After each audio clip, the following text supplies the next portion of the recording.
Yo, what is going on, everyone? Welcome back to this brand new episode of Hockeytown Rundown. You're here with us, your beautiful hosts, once again, Carlo and Zach.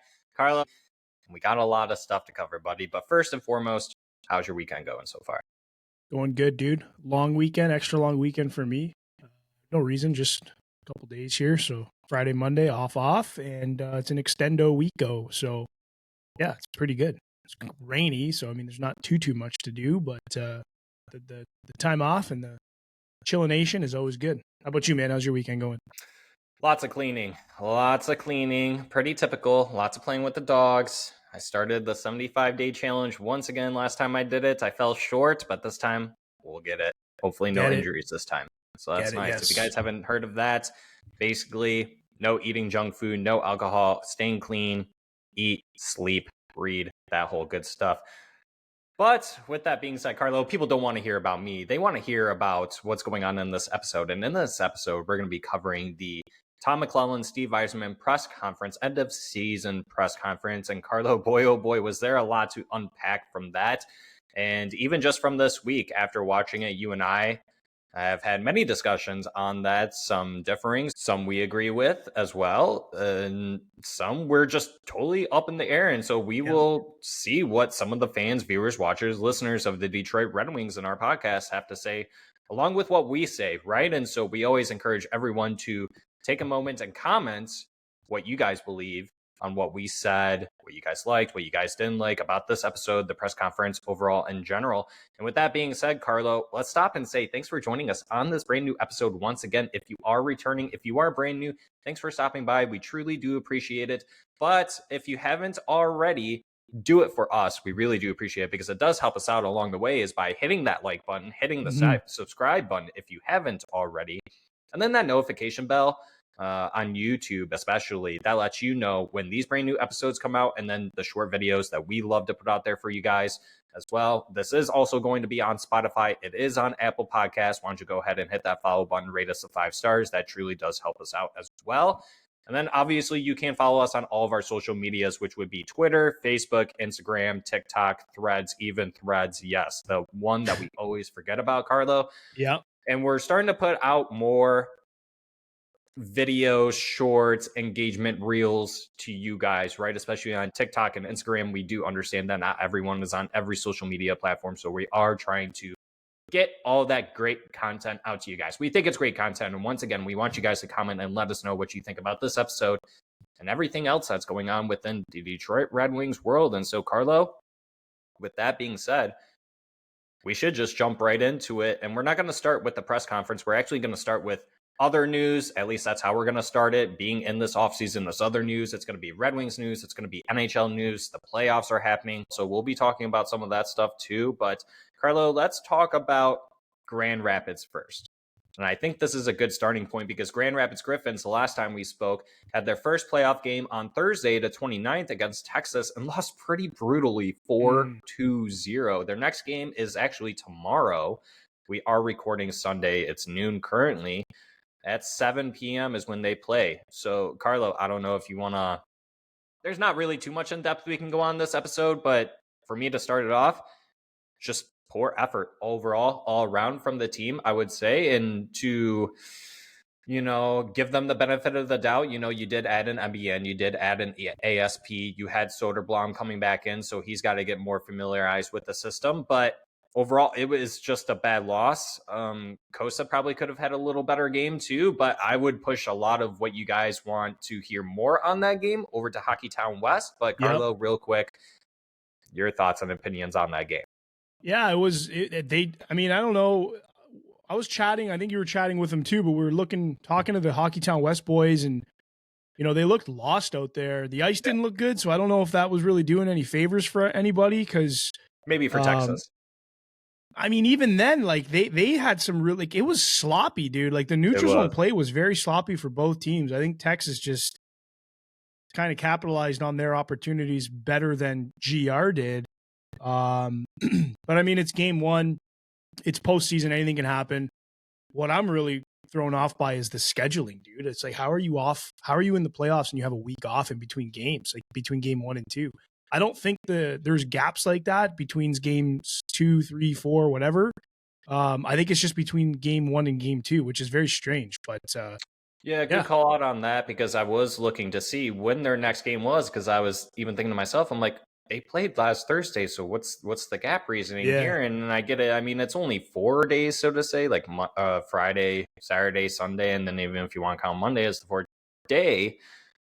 Yeah, it's kind of strange, because you look at some of the other series going on, and some of them are already played their second game, or some might be starting their third game. So it's a little odd on how that scheduling is working, right? But I guess also to that point that you called out, it could be beneficial for the Grand Rapids Griffins, especially for the players that we mentioned, or that I mentioned, right? ASP, MBN, getting a little more familiarized with not only the system, but their future teammates as well, right? Moving along in their tenures with Grand Rapids or even with Detroit. So it is what it is, I guess. But yeah, jokes aside, I mean, yeah, that ice was pretty bad. And I guess I'll even say this.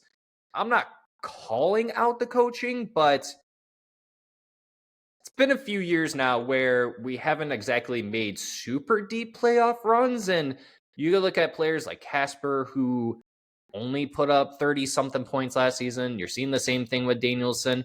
Is it the system? Is it the coaching, Carlo? I don't know, but I'm curious to know what others think. Yeah, I'm going to stay away from that one, man. I'll be honest, like, I haven't seen enough games, and I've been on record saying that, and this is why I'm chomping at the bit to watch GR in the postseason, because I'm actually going to be watching their games, like, way more in depth. And that's why I'm chomping at the bit for game 2 to get underway. It's like, why is there so much pause? But yeah, no, I'm going to stay away from that one. Because again, I just haven't watched enough, but from what I have seen, what I have heard, the clips in here and there that I have watched, it could be a coaching thing. I think our buddy Zach at LGRW Prospects as well even mentioned that Watson might be coaching in a similar fashion or a similar system to what Derek Lalone was coaching, just so there was an alignment there. Obviously, things have changed since then. So I don't know, man. I don't know if the style's got to change a little bit.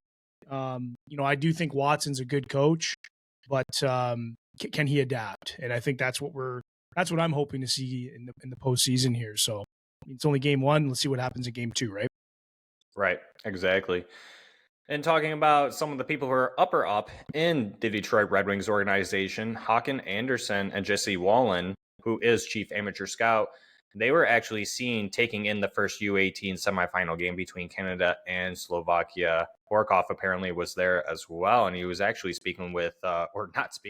probably was, but was actually seen with Barry Trotz, which was pretty cool nonetheless. So the Red Wings proactively are scouting these kids ahead of the draft, which the draft lottery will be on May 5th. But also wanted to talk about this playoff series, Carlo. The playoffs right now, they're actually pretty lit. I'm not going to lie. I actually thought when I did my bracket, there was going to be a lot of 4-0-1s, some game 7s, which we are getting. But what are your biggest surprises so far in the playoff series? I guess to start off with me is that Game 7, Colorado, Dallas Stars last night. And I was sitting there thinking, Carlo, was that a better Game 7 or the Game 7 in the Stanley Cup final last year between Edmonton and the Florida Kitty Cats? Because I thought last night's was very, very exhilarating, very high energy, and just a lot of fun. And that Jamie Benn cross-check to the face of that one player, I thought it was writing on the wall right there. But they were down. Ben. What was it? It was Classic they were. Yeah, they were down 2-0 or something like that in the third or something, and then they came back winning 4-2. Yeah. Peter DeBoer, give that man Coach of the Year right now, as soon as possible. Yes, that was a really good game. Mikko Rantanen, man, I mean, he's obviously the standout of that game. He really kind of called game and put that one on his back. So mad shout out to him, and I think poetic justice. That's really what it was for the Dallas Stars and for Mikko Rantanen doing what he did, what they did against the Colorado Avalanche. Mikko's former team is nuts. Is it a better Game 7 than last year, Florida versus Edmonton? The only reason I say no is because they weren't playing for the Cup. I think that makes it that much more. I think it just makes it that much better. I still remember exactly where I was, what I was doing when I watched that Game 7 come to a close and Florida win the Cup. Like, that was wild. It was just so tight. You know, very limited mistakes where I don't know if we could say the same thing here with the Colorado Dallas game. There were mistakes made for sure. I mean, there were some shorthanded goals. I think it was, I can't remember who scored it, but there were mistakes made. Whereas, Edmonton, Florida, game 7 of the Cup, not saying there was mistakes made, but when you're playing for the Cup, you're making way less mistakes, or at least you better be. So for me, that one still takes the cake, but boy, oh boy, that was a crazy game last night. And yeah, man, hats off to Mikko Rantanen. I'm happy for him because of everything he's been through this season. I mean, it's his 3rd team this year. And he looks like he's starting to really catch some fire, find his groove, and play some good hockey. So, and we're forgetting to mention that Dallas was without 2 of their key guys. They were. So that's crazy. Mikko Rantanen literally called game on that one, and good for him, good for the Dallas Stars. I firmly believe, and I actually agree with you. I think the Game 7 last year was probably the better of the Game 7s, only because they helped me. The Florida Kitty Cats helped me win a $700 bet. So I'll take that, and that's a big win. Hell yeah. And then also, I do want to say this. I believe now, and I think I texted this to you earlier this morning, it's going to be Florida Kitty Cats or the Washington Capitals versus the Dallas Stars. I already believe that. I think with Dallas, if they can beat the Avalanche without the players that you mentioned, well, you actually didn't mention them, but without Robertson and Heiskanen, Oettinger looked unreal. Their defense still looks unreal, and being able to keep up with players like McKinnon, Landeskog, Makar, etc. The world's their oyster right now for the Stanley Cup right now, and that's a team that the Dallas Stars, I should say, is a team that's been really on the hunt for that for number of years. Actually, looking at it in the past, they made it to a final not that long ago with Corey Perry, right? And there was always that running joke that Corey Perry was the reason why teams couldn't win a cup, right? And so this could be their year, Carlo, and I actually would put money on them right now to win the cup. That's just me, though. That's how I view the final ending up. So I don't know about you. I think the Western Conference Final is going to be probably the series to watch when it comes to this postseason, man. Dallas, whoever they go up against, we'll find that out later today with Winnipeg and St. Louis getting on with their Game 7. And just quickly, man, like, what is the deal with Connor Hellebuck? Did you see his away stats versus his home stats? It's nuts. Like, it's 2 different people. Is it St. Louis or is it Connor Hellebuck, do you think? I don't know, man. Like,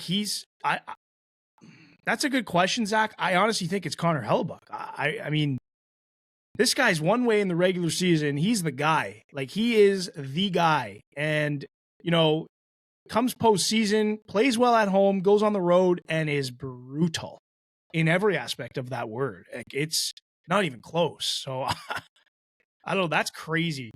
Can we take away from St. Louis, though, on the job well done that they've done? I mean, a very similar situation that they were in when they won that cup, right? They were a pretty bad team. They got the coaching change.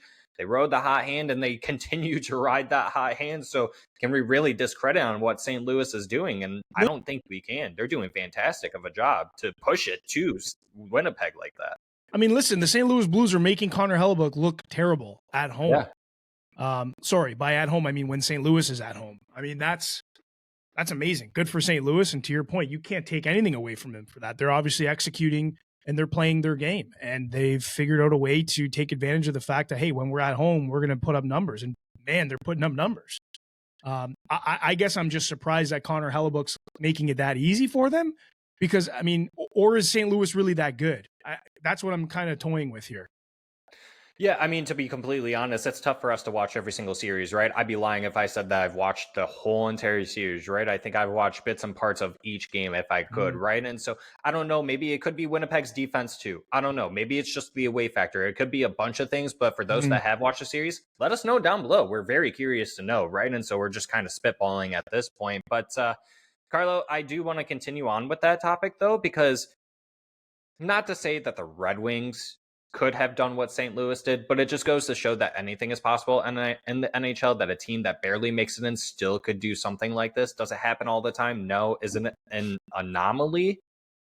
Kind of, yeah, but it happens still, right? And so not saying that the Wings could have been in this particular situation, but those young players, man, it means everything to them and probably the organization too. Even if St. Louis loses in this game 7, that's something you carry moving forward. And that's all part with the expectations when it comes to your team, right? Is that, okay, you did it this way. Now the expectation is make it to the second round and do better, right? So best of luck to both teams tonight. Real quick, I will say, like, I have been paying attention to this series more on paper than with the eyes. I have seen a couple games, but the St. Louis Blues and really this is happening when they're at home, because that's when they really unleash the goal scoring. But dude, they're getting scoring up and down their lineup, all the way up and down their lineup. They are getting players to take the step, contribute, and make the difference. And I think that right there is why I think St. Louis has a little bit of the edge. Outside of this series is going literally home team wins every game. I think tonight Winnipeg's at home, but I think St. Louis has the edge because the scoring they're getting from up and down that lineup is what's required to pull through and win. So, little gambling corner, I'm taking St. Louis. Let's pull in some money like we were going to for these Marit Seider jerseys, who was announced as the captain for Team Germany going into this offseason. Congratulations to Marit Seider for getting that. I'm sure we will be hearing some other players going as well as we continue on with the offseason. And so with that being said, Carlo, let's go ahead and move on to the main topic, which is obviously the Steve Yzerman and Todd McLellan presser. And I guess just to start it off, you're just going to, folks, viewers, watchers, listeners, you guys are going to hear me ramble a lot. I'm going to be asking questions to Carlo. We're going to be giving our takes. And obviously, as you're listening along, feel free to comment down below, whether if that's on YouTube or Apple. I think you can comment on Apple. I know you can on Spotify. We're doing a pretty bad job on keeping up with those, but I promise we will get to you guys on those comments on Spotify eventually. But Carlo, it started off with Steve Yzerman, basically. Well, I should say it this way. Todd McLellan talking about coffee. Love coffee. I love that man, by the way. I know, Todd, man. we trust. I know.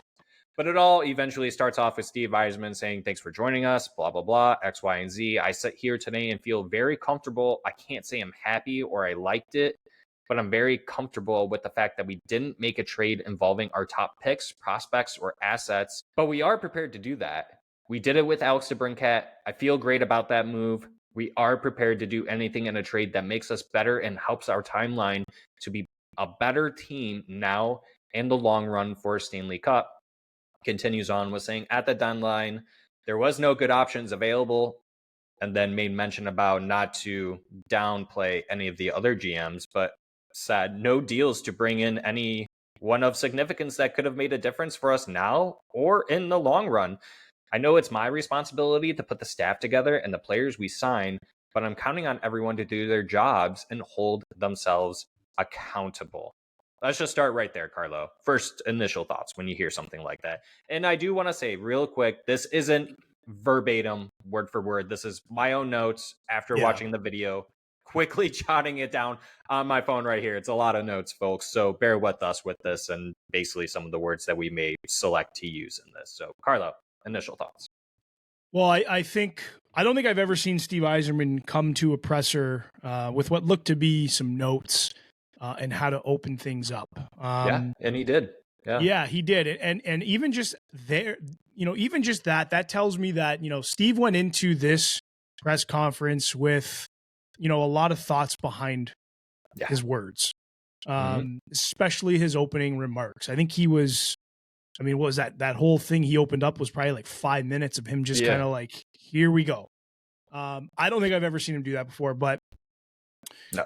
I feel like he had to do that to kind of lay the foundation. And maybe what he was trying to do was answer some questions for people, like the reporters, before they had a chance to ask them. I feel like that's something that makes sense for him to do because it was owed. We haven't heard from Stevie in a little while. And just the way things kind of, I guess trade deadline, but just the way things have gone since trade deadline, it was just so nosedive that he needed to come prepared with some comments. Specifically on what you just said, what stood out to me there was just, the players holding themselves accountable. Dude, I agree with him 100%. I've said this so many times to you and to, anybody that I talk shop with the Wings, but especially on this pod, this team, there's a lot of guys that are always looking to the left or to the right, waiting for someone else to step up, as opposed to being that person that steps up. That's not a winning team. That's not a winning player. You need to be the change that you want to see within something sometimes. And I have yet to see that. I think any of us have yet to see that. Look at our last 2 marches. So I mean, that's kind of my takeaway on that one. I'm trying to keep it short because there's a lot to go through. But yeah, what about you? Did you have any takeaways from that one? So I love the fact that he actually acknowledged that he wasn't happy that he didn't do probably what he would have liked to have helped this team at the trade deadline. So he did acknowledge that, and then also acknowledged, I'm very much on the table and open for trading picks, assets, and stuff like this if I know that's going to make this team better. But it has to be not only now, but for the long run. Yeah. So to me, he understands, and this is why I said, and I think, I don't know if I said it last episode, but I know our Twitter account, our podcast account, went online and said, Steve isn't that much of a schmuck. He's way too smart, right? And he's going to be open and honest with people as much as he can be, right? Yeah. And so I actually really appreciated that. But to your point too, I think that's the first time I've ever seen Steve come in with the actual physical notes, right? I mean, he's usually pretty good about being on his toes and answering questions. But to your point as well, again, is that, yeah, he wanted to get ahead of curve and maybe answer some questions that he figured a lot of these reporters were going to ask, right? The very simple, open-ended questions, so to say, right? And say, hey, this is what I wanted to do. This is what I didn't do. This is what I would have liked to have done. And this is why I didn't do it. And to me, it makes sense. To some, it may not. And I understand why. To some, it may not, because we wanted them to make the playoffs. We also were like, hey, why'd you only get Craig Smith and Peter Mrazek? He did what he thought was best for this organization. And we've said this a couple times, Carlo, or at least I have. I wasn't prepared to give up a second-round pick for Gustav Nyquist just for 20 games. I don't believe that this team is quite there yet. So that kind of was my biggest takeaway from the opening. But also, yeah, I guess it just kind of goes to show that the other GMs, they knew what the market was like and they took advantage of that. So it's not really any fault of Steve's that these GMs knew what they were getting themselves into, which was taking advantage of the teams that really needed the help. And it just goes to show that the Red Wings, I guess, while they really needed help, it wasn't as bad as we like to make it seem that it is. At least that's how I'm taking it away, Carlo. No, you said something about Mrazek though. And you know what just kind of stood out to me? Sure. A lot of people question. I'm sorry to plug this in real quick before we move on, but a lot of people question Peter Mrazek's cap. Why are we taking on this guy's cap? 4.25. And keep in mind, like, we had Ville Husso at 4.75 doing absolutely nothing for us. So now we have a goalie who's actually slated to play potentially 40 games at $500,000 less. So maybe that answers people's questions on because I've just seen a lot of questions lately of Mrazek and the cap, and maybe that's the answer. Now we have a goalie who's going to play at $500,000 less than Ville Husso, who did literally nothing for us and was in the minors, struggling, albeit. No, and yeah, I think you make a really good point, and I guess I never really looked at it from that perspective because, like you said, I mean, before we even made that trade, Husso wasn't playing for us whatsoever, right? I mean, I think he played I know for a fact it was less than 10 games this season, right? And so to be able to do something like that and give him to a team that actually could utilize him, even if it is an Anaheim Ducks team, that's a win for the club, for us, moving on that cap, and a win for the player. He gets to play, right? And then we get Mrazek, someone who could come in and essentially play with us, and we still save $500,000 for that season, to your point, like you just said. So, and yeah, maybe a lot of people, and I said this to you, and I think you brought him up because, not only because I mentioned him, but because of what I showed you earlier, is that, I guess I should say it like this, I actually didn't show you, but I was telling you, I think also a lot of fans, I'm not going to say all, but I think a good majority of them do, they look at his tenure, right, in the NHL. And I think you look at the last 3 to 4 years, it's been very rough. I mean, you were playing for a Toronto team, not the greatest defense ever, right? Then you go to Chicago, you get that bag. That's primarily what he wanted.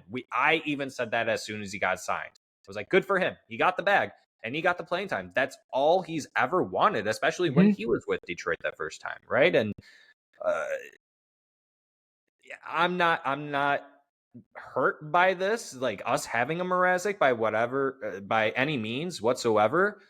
I actually do think with the goalie coach going out, and that's not to diss Westland, and even Tom McLellan pointed it out that even him and the video coach, they're good guys. They do a good job, but we needed a change. There could be a reason to believe that with a new goalie coach, Mrazek could go back to that form that he was when he was with us the first time, or at least maybe closer to a 9-10 save percentage guy. And I do actually believe that he could play 40 games for us this season, being only 33 years old. We just saw Cam Talbot playing 40 plus, or it was very close to it, I believe. Yeah. I don't know the exact number, and he did pretty well. He still put up over a 900, and even with that goalie coach too. And like I said, nothing against the goalie coach, but you let him go because you need better goaltending. Maybe the coach does a little bit better for our goalies this upcoming season. So we'll just have to wait and see. But good plug in there, Carlo.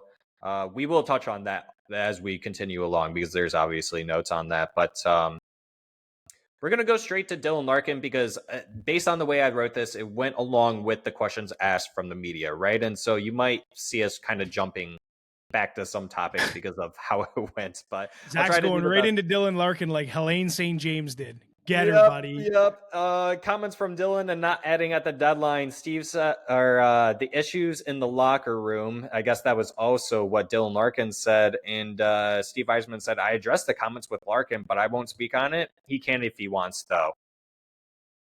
I think that's fair. I think that's more than fair. Steve Yzerman has every right not to say whatever he does not want to say. Giving your options to the players. Once again, I think that's a really bold and managerial position for Steve to do, is allowing players to speak on their own behalf, right? Instead of speaking for them and all of this. But I don't know if you really have a takeaway from that, if you think Steve's playing a hardball kind of thing or what. But no, I mean, Steve doesn't owe anybody an explanation. No. Like, you know what I mean? He said he addressed it with Dylan, which is what you would expect him to do or anybody to do. I don't think he's the type of guy that's going to go and start opening up a can or spilling the tea. Stevie Yzerman doesn't seem like a guy who drinks too much tea or spills too much tea for that matter. So, which we already know. So I wasn't really surprised by this one at all. But I wish, I mean, it'd be so cool to be that fly on the wall once again of how did that conversation go with Steve and Dylan when he addressed it one-on-one with them, because, you know, as much as people think Dylan and Yzerman have some sort of riff based off of Dylan's comments, you know, if you think Dylan took a shot at Steve, then I would hope you equally think that Dylan also took a shot at, you know, maybe the middle six, bottom six guys as well. Players. Because, yeah, I really do think that shot was, if you want to even call it a shot, was made towards them just as much as it was Stevie Y. So, yeah, I mean, I don't expect Stevie to go too in depth on that one, man. What about you? Yeah, I wouldn't call it. Yeah, I guess I wouldn't call it a shot either to either of those points. And I said that to you, right? I think it would be more of a shot towards the players rather than Steve. But also looking at it from this perspective, Steve is the one who put this team together. However, he's not the one that tells these players how to play and how to do their jobs, right? It's ultimately on those players. And so that's why I believe that it's more so on the players that are currently on this team. And that's your captain saying, if you're not going to show up and not be a follower, like Andrew Kopp says, and I'm starting to see the theme here, right, after watching this a few times this morning myself and along the way this week, is that, yeah, I think a lot of these players that have the leadership, whether if it's a C, an A, or nothing on their jersey, that they are calling out some of the other guys on this team, right? I can't imagine that some of the younger guys, I'm assuming it's more the veterans on this team. So, but also I did find more on Dylan Larkin because another reporter then went back to it on the morale at the trade deadline. Frustration amongst Larkin in the locker room. Did you sense there is frustration or a morale dip? And Steve thinks there is frustration from the guys that have been here, and that's expected, right? Yep. And that's totally fine, right? Yeah, it's going to be very frustrating if you don't make the playoffs. I would be just as frustrated too.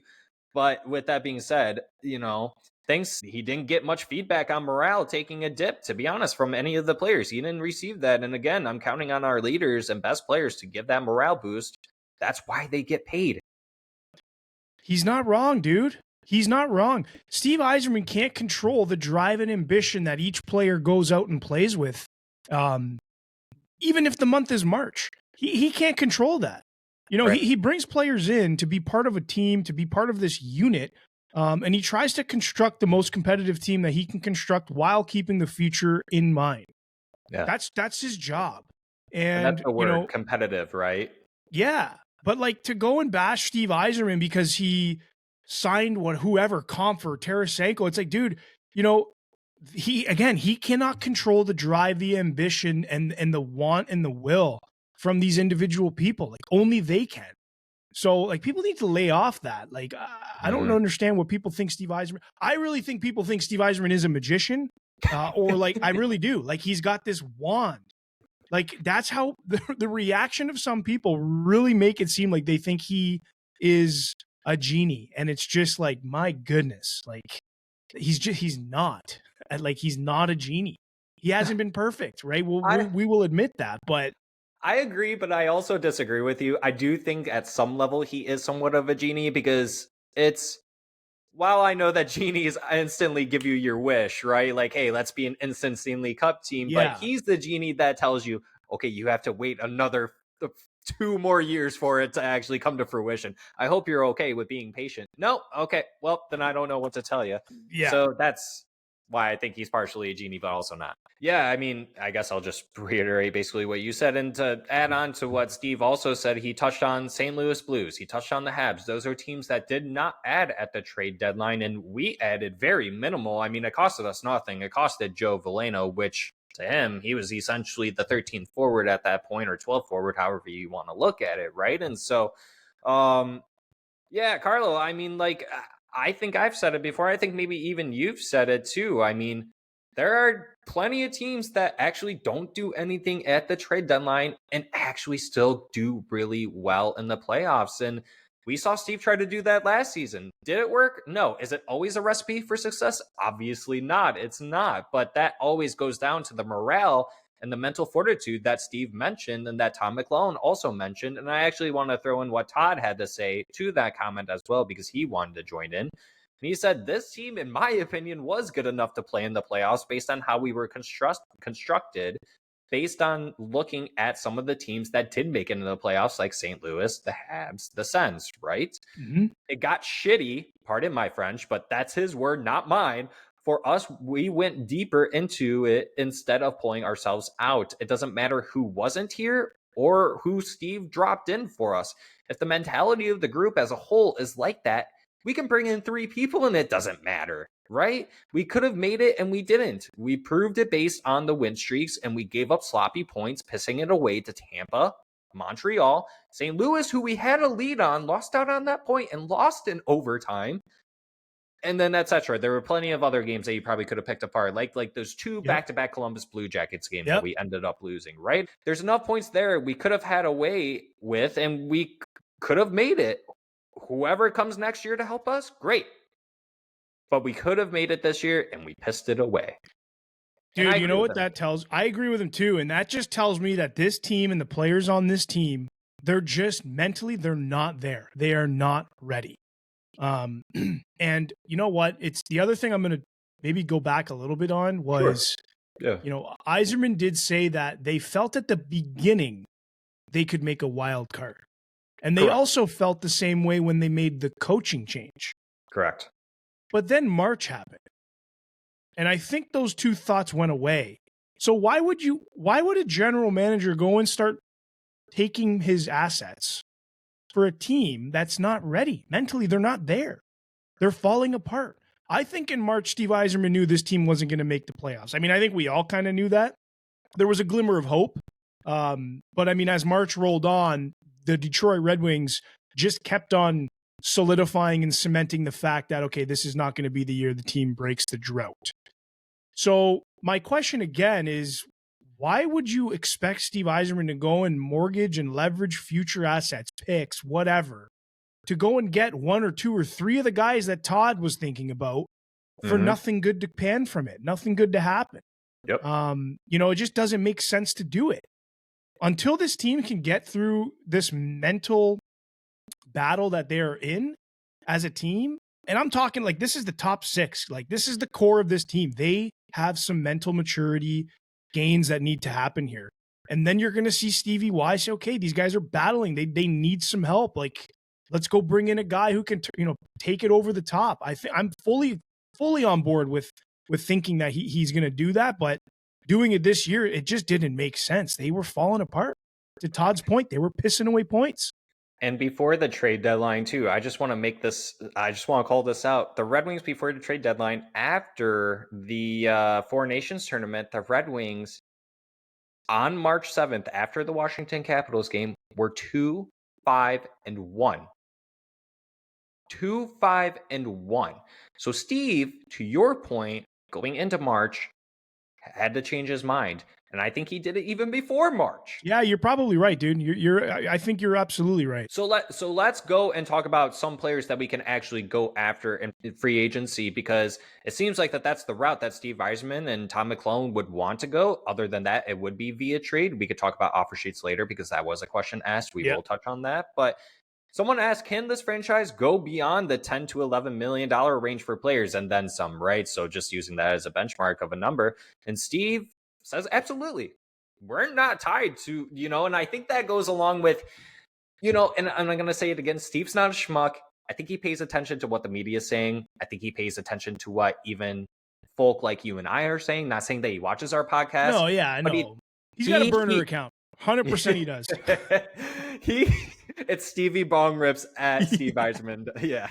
But anyways, yeah, he's not a schmuck in that regard. He hears it. He sees what we're saying. He hears what we're saying. He's not a schmuck in that regard. And so with that being said, he said, absolutely, any good player in any role that's worthy of that amount, that's interested in coming here, we absolutely would try to add them. We are at a different spot than we were 5 years ago. Carla, you think now is the time to add someone of that caliber, and to put the spotlight on that name, it's obviously Mitch Marner. That would be the only guy from this free agency I could see that could garner anywhere close to that $10 million. And a lot of people think it's going to be plus. Yeah, which I would agree with, right? Yeah. And so to lure him. I think to lure him away, you're going to need to pay him. Yeah. Because Toronto's obviously going to offer him a contract. Let's be real here. They're going to offer him a contract, and there's a good chance he stays in Toronto. But money talks, man. I don't know how far it goes, but money does talk. And in order to lure a guy like that away, you gotta have some money behind that. And equally, Marner needs to have a desire to come and play in Detroit too. Like, it's a two-way street. But yeah, I think to your point, he's gonna get way more than 10. He's gonna get more than 12. I think he could potentially get mid-13s, man. It's possible. And that could be what drives him away from Toronto, right? And after speaking with Michael Devolano, and if you guys haven't checked out that episode from last week, go ahead and check that out, because Michael does a really good job at explaining what players are looking for, what they're not looking for, what really goes into free agency and some of these players and their families. And it's not just about playing, it's about their families too, right? And so a lot of factors go into it. But I will say, Detroit is very close to Toronto. He's probably got a lot of stuff in Toronto, and he's Canadian. So does he want to be far from Canada? Who knows? I mean, Michael said something about Utah too, and the players that are there. But then you also look at the players here. I think it would be I personally think that would be a good fit. I mean, you're instant top three. You're on the top line instantly. It's not like you're getting blocked there, right? You would be on the PK. You would get power play, whatever you want. The sky, the moon, the stars are yours on this team, Marner. That's why I'm big on Marner. I know it's a pipe dream, guys. Like, I get it. You're going to roast me in the comments. Bring it on. I am fully prepared for it. And I understand there's a better chance of Marner not coming to Detroit than there is, the chance of him coming to Detroit. But Zach, you just nailed it. He's going to come in and he's going to get a ton of ice time, man. He's a top 3 player, right? If not our best player at that point. Call a spade a spade. He's playing power play. He's playing PK. He's obviously playing 5-on-5. I mean, the PK and the 5-on-5 are the two areas that we need true help with. Yeah. He comes in and immediately makes those two areas better. Like, that's what I mean by when I say, like, box checker. Right? It's easy to go and bring in a guy, whoever the hell you want to bring in, but what boxes are they checking? like Marner is checking boxes that we need to check. You know what I mean? So for me, that's why I'm big on him. B, that's why I'm like, give him 13.5, lure him, do what you need to do. I just hope that there is mutual interest. That's really the only thing is, does he see a fit in Detroit? You look at some of the other teams that have some money available to go after him too. They're obviously, like you nailed it. They're further away from Toronto than Detroit is. Detroit's 3.5 hours away from Toronto, dude. Yeah. Plus Mitchie Marner's going to be in a private jet anyway, signing a 13.5. So you got nothing to worry about, Mitchie. That's an hour plane ride. But no, I mean, there's got to be that mutual interest. I think Detroit checks boxes for him. I think Toronto checks more boxes for him. But I think if you were to be lured away, the next team that checks the boxes, and I'm trying to be unbiased as possible, but I think it is Detroit, just based off of geography and the team and players that he's going to be around, and really who's coming. Because I mean, Detroit still has a lot of good players that are in the pipeline that are going to be knocking on the door sooner than later. So, to your point on the geographical location, and I'm going to tie in Mikko Rantanen with this, because after the game of scoring a hat trick and then a 4-point night against his former team with his boys, Nathan McKinnon, Gabriel Landeskog, Cale Makar, they even asked him, do you feel bad about what happened, or whatever the question was? He's like, I mean, yeah, those are my boys, but on the ice, we're enemies. Off the ice, we're going to get a beer after this. Yeah. You know what I'm saying? And so it's kind of like one of those situations where I say I could see it to where he would go to Detroit because of the geographical location, but I also think that might be the reason why he wouldn't want to come too, because maybe he wants to be far away from Toronto. Who knows? It's one of those weird things. We don't know what the player is interested in, right? But we do know that he just had a kid.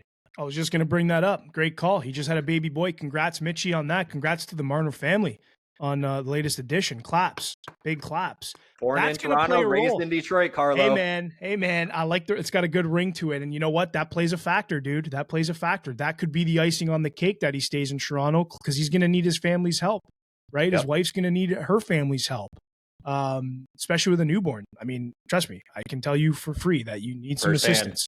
Yes, sir. But who knows? Maybe, maybe the fact that I don't want to go too much in depth on this. I mean, it's just, at this point, I might as well just go grab some tinfoil and just make it into a hat, right? But I mean, like, again, geography, like Detroit makes the most sense if he is even thinking about leaving Toronto, which I'll believe it when I see it. But a man can wish, a man can hope. So here we are, hopeful, wishful thinking myself. Yeah. And even to correlate that, it's going into pro scouting, and someone asked about Steve about the pro scouting. And Steve's response was pro scouting for free agency has been a mixed bag. Looking back, a lot of shorter term signings have been very good for us. Some of them I wouldn't mind having back that we lost currently, right? And so I think one of them is Ghost Bear, in which there's actually, we'll talk about that further along, because he actually brought that up, which I found very interesting. You're paying a premium on July 1st for these guys. I don't think that's a surprise to anyone when you said that, right? You can say you like the player, but you have to take it in relation to the cap number. The signings, some have been helpful. Will we do anything different? There was a long pause with this. I had to write that down. Pro staff, we have new faces from last few years, and I believe the team is understanding the league and what we want more of. We are becoming a better team with our staff because of that. The approach moving forward is both, and he didn't say this, I just kind of reiterated it myself, aggressive but also conservative at the same time. Once again, this is just quoted differently than what he actually said. But I guess real quick thought on that. Yeah, that was an interesting one with pro scouting. I do remember exactly what he said there. Thanks for reiterating all that too, because he admitted that it's some new faces on the pro scouting team who's getting familiar with the league right now. They're learning together and they're trying to win together. And I think I appreciate that. Because he's kind of saying like nobody's perfect. Yeah. I think the exercise we did a few weeks back and looking at the Comfort deal, the Cop deal, the Sherratt deal, you looked at the comparables around there. I mean, pro scouting really didn't have the greatest slew of choices, So, I mean, I don't think Yzerman's going to say that, but I mean, it's pretty evident when you look at the comparables. I mean, there was a couple guys, sure, that maybe we would have rather have had, but again, was the feelings mutual? Did they want to come here? I don't think they did, because when these guys got signed, they were the Detroit Red Wings were just nowhere near where they are today. It was way worse. But yeah, I mean, I guess on the pro scouting thing, like, obviously you can be better. Hindsight's always 2020. But I appreciate what Steve said about them and how they're new faces. We're still trying to, or they are learning the league, getting used to kind of how things are rolling in 2024 going into 2025, and then 2025 going into 2026. I appreciate what he said there. Yeah, I mean, I don't really have too much on that one, because I kind of understand what the pro scouting had to deal with when they needed to be called on to make a choice, and there really wasn't much there. So, yeah. Yep. No, I would agree with you. I mean, we put out those graphics. If you guys haven't checked them out, they're on Instagram. They're on our podcast Twitter page, right? You can find them literally anywhere. If you guys actually want them firsthand, let us know, and I'll direct message them to you guys so you guys can see them. And I talked about it. I showed it to family members, and they're like, well, thanks for showing that to me, because it's hard for me to remember all this stuff that happened 3-4 years ago. And it is, right? And that's why we decided to make it, because even us, we would say like pro scouting is horrible. But yeah, I would say I agree with you, Carlo. I actually appreciate him for acknowledging that not everyone is perfect, and at the end of the day, everyone is a human being, right? And that there's a bunch of stuff that goes into it, right? Yeah. Now this is where the thumbnail comes in. Do you feel like you're on the hot seat, Steve, if you don't make the playoffs or don't do X, Y, or Z? To be honest, I don't care what you think, and it's not for me to worry about it. It's your job, with all due respect. I report to the Illich family and will continue to do my job and what's right for the organization. That's the nicest business way to say F you as anyone could ever say it, Carlo. Yeah. Respectfully, right? Yes, it does. I heard some folks talking about, after that comment was made, oh, Yzerman's on a lifetime contract, or Yzerman's he's got an unlimited leash, whatever. Yeah, I mean, listen, Steve Yzerman is he's still sticking to his plan, and you have to respect that. You have a guy who's not wavering even for 1 second. He is not wavering from what he set out to do and what he said he was going to set out to do on April 19th of 2019. He has not wavered from that. You have to respect that. You're either in or you're out. You want to jump off the train, jump off. You're not hurting Steve's feelings. He's got a job to do, and that's what he's saying. Do I think he has a lifetime contract? No, I don't. Do I think he has an unlimited leash? No, I don't. Do I think 6 years or bust? No. I think everyone is under this assumption that a true rebuild, can take 10 years. For me, I think he has 10 years. He's on year 6 of that, and I think playoffs start coming around the corner within the next year or two. I think and then from there, the decision gets made if he's going to stick around. But I think he's got 10 years. I'm just going to jump ahead. I'm just going to jump ahead real quick and cut you off right there, because please do. Because they asked, losing seasons consecutively, are you concerned with that? And he goes, yeah, I guess I have concerns. We are fighting every night for a playoff spot these last few seasons, and I believe it or not, we are trying to win.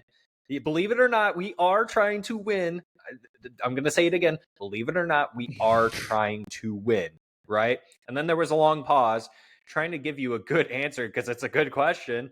Then says it takes time. Talk about the drafted players. He talks about ASPs, the EBNs, the even Siders and the Raymonds. They took a little bit of time, right? First round drafted players typically don't make it in their first 2 years after being drafted. And he said that too in the press conference. So I'm not just making that up. Then the Larkins, Cats, and others that lead this team that can be here a long time. And then once again, Sider, Raymond, Marco, Aljo, building a nucleus. This team can be good a long time, right? Making it 1 year, then bowing out the next, I consider being continued success, that you're in the playoffs and expected to win cups. And that's what I'm trying to do here. And you got to be well run. It's up to me to make sure we aren't always losing. You all wanted a rebuild 10 years ago after 25 years in the playoffs, and we are living it now, and it's not fun. But we will get back there, and it starts with ownership's expectations to get back there. So to basically what you just said, yes, I would agree with you. I think the overarching contract Steve was given, quote unquote, right, is 10 years. It is 10 years because ownership, Ilitch's, Chris, and I know a lot of fans like to criticize him. Oh, he doesn't like to spend money. He's too cheap. Why would he go out and spend money to make the team mediocre? Why would he do that? You would be basically, and I'm not saying the Sens are mediocre by saying this, or even the Habs, but you're going to get knocked out of the first round every single time. Look at Minnesota Wild. It's either they make it or they don't, and they don't go any further than if they even make it to the second round. I don't even know when the last time was that they made it to the second round, right? But this was maybe not expected, but this is truly how long it takes. And Steve said it. Chris Ilitch knew it. Unfortunately for us, it's not good enough for some, right? And so that's just what it kind of comes down to. But thoughts on that, on what he said, Carlo, that it takes 10 years, especially after 25 years. Well, you are tearing down so much to get to a rebuild, to be able to get to the point of being at the top of your division and kind of hanging within that top 3 mix for quite some time. Here, let me ask you this as well. I'm going to throw this in there because another person at the press conference asked, does it bother you that teams are passing you, and does that force you to get better players? He went on and say, yeah, I guess it does. Had a long pause, but when you say upgrades, it's easier said than done. We will try to get better. There's no guarantee that Florida, Toronto, and Tampa aren't going anywhere from the top, right? And so you look at teams like the Sens, the Habs, well, yes, they made it up there, but are they going to be able to continue hanging with the teams like I just mentioned, the Tampa, the Floridas, and the Torontos, right? We're trying to find ways to be better from within and even from free agency if we can. So I don't know if that helps you out a little bit. Well, it does, but at first I want to address the whole Chris Ilitch is cheap. Sure. Okay. Chris Ilitch just spent $860 million to build Little Caesars Arena. $860 million. You don't think this guy wants his team playing the most hockey they can be playing to pack that arena, make his revenue off of whatever tickets, food, beer, booze? Dude, a beer and a shot there is literally like $50-$60. Like, he's making his money, and he wants that to roll through April, May. Like, he wants to keep playing hockey. So I don't think Chris Ilitch is cheap. I think Steve Yzerman, when they met for the first time, listen, this is going to be a painful process. Yeah. How much patience do you guys have? Because at the end of the day, that's what I think Steve cares about. How much patience does ownership have? I actually agree with you on that. I will say I agree with you. I think it wasn't Chris telling Steve what needs to be done. I think it was the other way around. What does Chris know about hockey, man? Exactly. Like, he brought in a guy who is up there with the all-time greats of hockey. Chris is probably like, Steve, you tell me. Yeah. Like, what do I do here? Yeah, and we can speak on that because, and not saying we're in business, right? We're in the sales realm, the business realm, right? Ourselves. And so when you're an owner or something, you don't do everything, right? You hire people to do that for you, the experts, right? The pros. And that's where Steve Yzerman came in. And I'm agreeing with everything you're saying. So continue on. Sorry, King. Yeah, no, I just wanted to, because you brought up Chris Ilitch is cheap, and that just drives me nuts. It's like a cheap guy's not building that arena. No, not dropping that kind of money. You want to talk about cheap? Look at the Phoenix Coyotes owner. Yeah, there you go. That's a cheap owner. Boom, nailed it, 100%. But no, listen. Moving on from that, I think it's that 10-year thing. It's how much patience does ownership have? They obviously have some patience, and they trust Steve Yzerman's vision. And I think I do. I can tell you right now, I do. Do I agree with every single move he made? No. I think it's impossible to agree with every single move that anybody makes. That's just not realistic. But I do think you're going to start seeing some things pay off. You asked me a little bit before too about, is now the time to inject and start to go out there in free agency and add. And I really think it is. because you have Steve Yzerman's DNA all over this team now, like literally all over this team. And it's starting to show really well. Marco Kasper, Albert Johansson, Simon Edvinsson, obviously Lucas Raymond and Mo Siner, the two cornerstones. Like these things are all starting to show very, very well. Now you need to start just injecting some things that are going to take those guys in this team, in this unit, over the top. And I really do believe now's the time to start doing that. But next off season is where I think you really hammer it because of who's available and just the amount of players that are available next offseason. Crazy. If you haven't seen that, go take a look because it's wild. But yeah, no, back to you, dude, because honestly, I forgot the question that we were just leading off of. No, you're good, because basically what you just said, I'm going to correlate it into this question that was asked to Steve, convincing players to come here, even not making the playoffs for so long, right? Do you find that an issue? And he says, not anymore. Last year, even this year, early on, we were a last place team.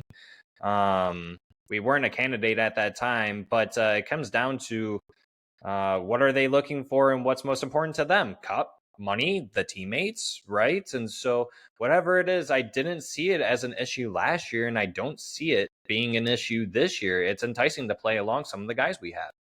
So you mentioned some of those names, right? And I would agree, and that's why, I know you're probably a little more optimistic about Marner than I am. Absolutely would love a Marner on this team. I really would love Marner. I don't want anyone to get it twisted, okay? Like, I would love him of course. to sign here, right? But absolutely. It's just the one versus the other 31 teams mentality that I keep inside my brain, and I don't want to get attached to a player and then my heart get broken. I mean, I really wanted Stamkos last season. Was I attached to him by any means? No. But was I disappointed he didn't sign with us? A little bit, yeah. Looking back at it now, kind of glad we didn't do it.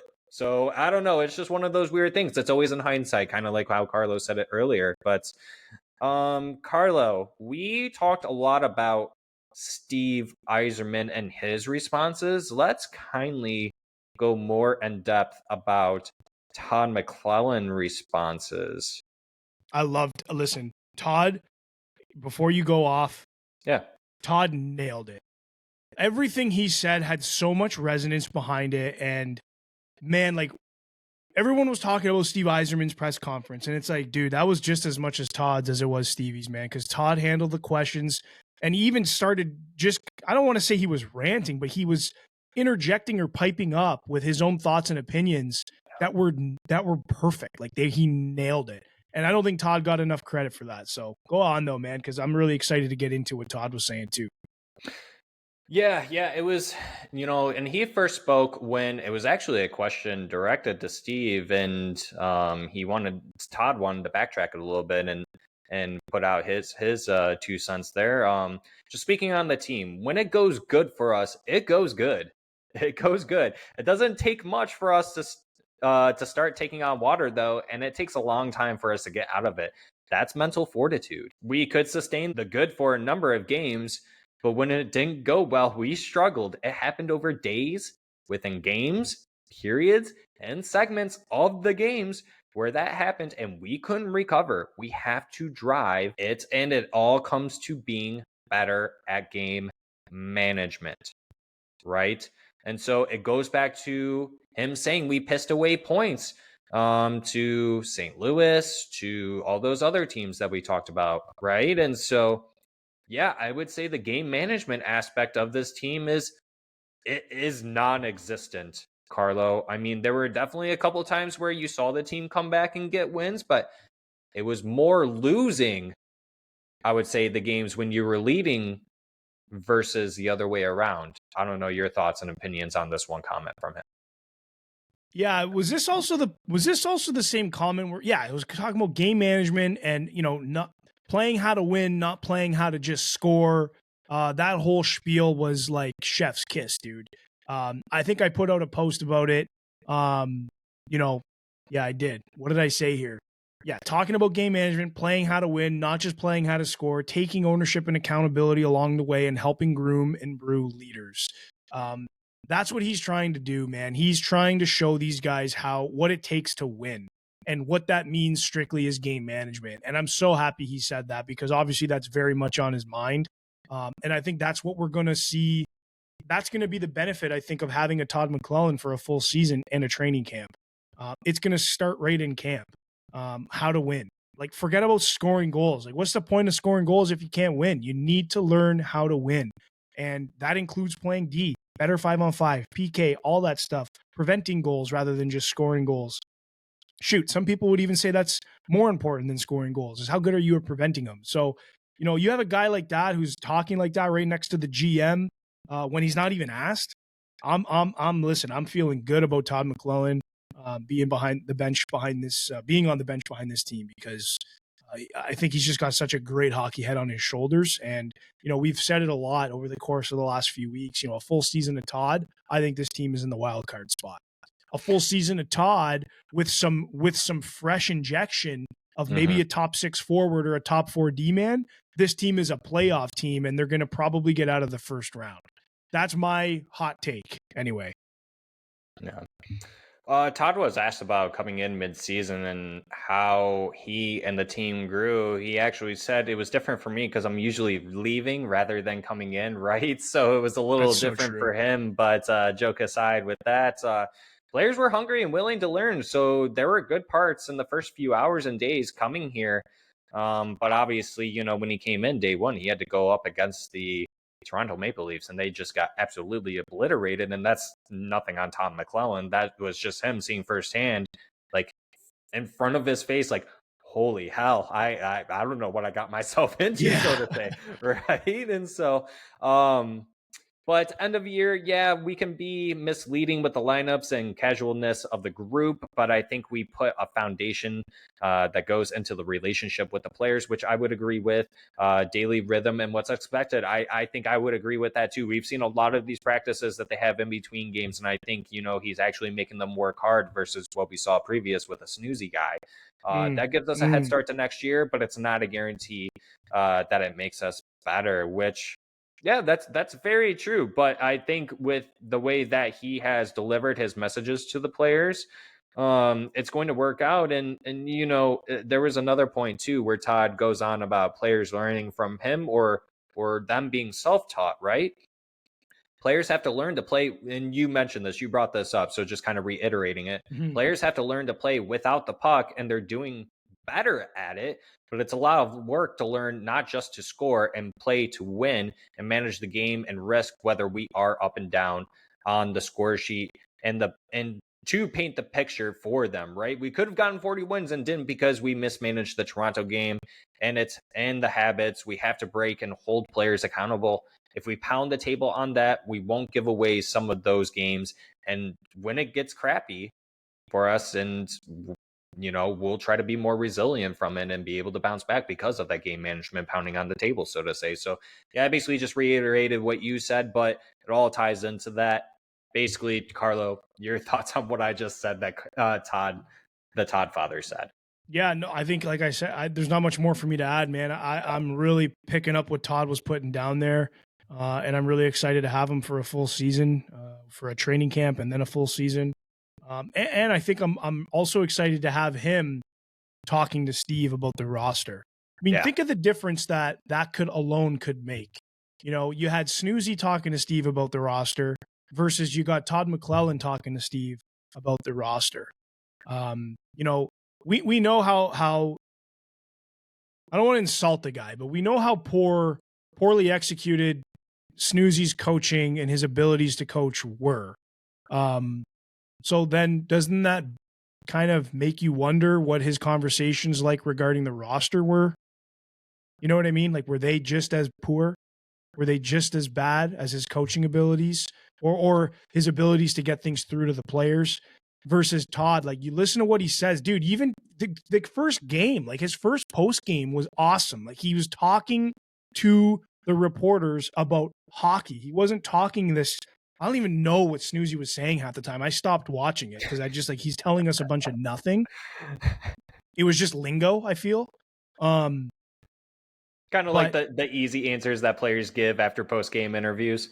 Yeah, man, I don't know. Like, I'm pretty sure I saw him on the Sportsnet panel when I think Ottawa lost 5-2, and he's like, I really loved their game. I'm like, what? They lost 5-2, man. What did you love? So anyways, my point is that I'm excited for Todd to have roster construction conversations with Steve. I feel like that has yet to be talked about or looked at amongst, all of us wingnuts who are talking about this team every week. That alone is exciting, right? What's Todd going to say about the roster? Hey, Steve, listen, this is a big hole here that we need to fill. Like, we need to fill it, and I don't see one of our guys filling it this season. It might take this guy maybe 2 years to fill it, 3 years to fill it. Who knows? But those are the types of conversations that I'm really excited that we're never going to know of. Those are going to be behind closed doors in a meeting at LCA or on the water somewhere on someone's yacht, Stevie's yacht, or Todd's probably got like a pontoon boat. He seems like a pontoon boat kind of guy. But anyways, I digress. I'm really excited about that. But yeah, I don't know. That's pretty much all I have on what Todd had to say, man. But good things there for sure. Yeah, and just to touch on one other thing that Todd said, and this was on the staff, and that's primarily on the goaltending coach, and then the video coach, which would be Westland and Scarpace, I believe is how you pronounce his name. So tell me if I'm wrong. Yeah, they're important role people in the org. We just needed to make the change. It's nothing against them, but something we needed to stir up and just change things, right? It's also not on the players. Video coach may be promoted within. So whoever it is, I mean, I think we touched on it a couple times, maybe at the beginning of the season, when Derek Lalone was still the coach, like, hey, what's the video coach doing to help these players, right? I think we made comments about that. It's been so long, maybe I'm just kind of making this up at this point. No, you're right. No, you totally brought that up, and that was a great bring up at the point. So good call referencing back, because I do remember us talking about that. Yep. And then just kind of going back to Steve, prime developments from Steve Yzerman, thought the players responded well to the coaching staff change. I would agree with that. I think 100%. You would too. Can they sustain it is the question for some players. So that even more correlates with some of the people on this team, right? Are they just followers or are they leaders? And if you're not a leader, are you following properly? And if you're not, then vamos, adios, sayonara, sucker. That's the challenge the coach and the players face today. Can they continue the daily grind? Todd has a better idea going into the offseason what to do to improve this team with what we have and how we can add via free agency. So they definitely plan on adding at free agency. I don't think anyone had any questions regarding that, right? But what kind of players are they going to add in free agency? Based on, I'm kind of getting ahead of myself, but I guess I'll insert it now because we're already over an hour into this episode, Carlo, just for the fans' sake that, I think after this, I know that I've been someone who has said, and for the record, on the record, and even on Twitter, wherever you can find it, I have said, I don't think Steve adds a top three like a Marner. I don't think he goes and adds a Gavrikov. I think he would try to do it within. I still kind of believe that. But I think now after hearing and watching this so many times that he firmly believes that he does need to add a legit top 6 or top 4 defenseman to this team this offseason. I don't think it's going to be both, to be completely honest with you. I think it might be only one of the two, but that's where I'm coming from with that. But continuing on with what he said as well, training camp is to help players get more comfortable in the way we play 5-on-5 defense and PK. So kind of correlates with what I said too. Do you want to touch on anything about that real quick? No, I don't think it's a shock to anybody that Detroit lacks. They lack a top 6 and a top 4 D-man. And when you look at the intangibles, I guess it really overexposes that. But I think it also overexposes how over-indexed some of our players are as well currently. I think whether he brings in a top 6 or a top 4 D-man, he might not be able to do both. That's very possible. Obviously, going and getting both would be like the dream come true. That would be like the holy smoke, Steve Yzerman is listening to he's doing some things. And at that point, I would be like, okay, maybe this guy is a genie, actually. But more realistically, I think it makes sense that he does identify one of those holes. Now, which one is the one to identify? I don't know. I don't know if you know. If it's like you can have Marner or Gavrikov, which one do you choose? Man, that's a tough question. I mean, you kind of already know my answer. I mean, I guess just to say it out there, I think the primary focus would be the defense because the defense helps the defense. It helps the PK. Yeah. And then it should help the offense be able to get the puck transitioned out of your own zone and have better entries. And I think with a full year of Todd McLellan, with training camp and everything, that helps the forwards with the zone entries as well. So that's my 2 cents on it. But we would love to hear what others think, and it doesn't have to be Gavrikov. It could just be any top 4 defenseman. Yeah, and listen, any top 4 D-man, that great gap control, because I'm just going off of what I love about Gavrikov. And if he's not the guy because he extends in LA, here's what I like about him. His gap control, his puck movement, and just his raw ability to defend and shut things down.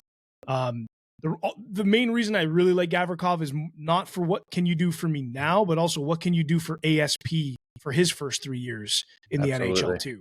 That's kind of why I think he's such the perfect candidate. But if it's not him, because he signed a deal in LA, cool.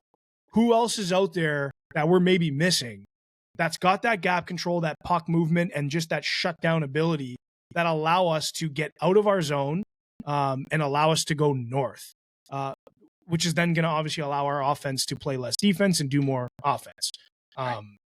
Hopefully. Well, that's just in a perfect world. So again, I think that's how the story goes. But, so if there's anybody that we're missing or we don't have our eye on, I'd love to hear it because you got to look at that stuff. I mean, listen, if Steve was to get Gavrikov and then he goes and addresses and makes the middle to bottom 6 deeper, I think that's a win for us too. Yeah. I mean, he even said the bottom 6, they need more depth. He did.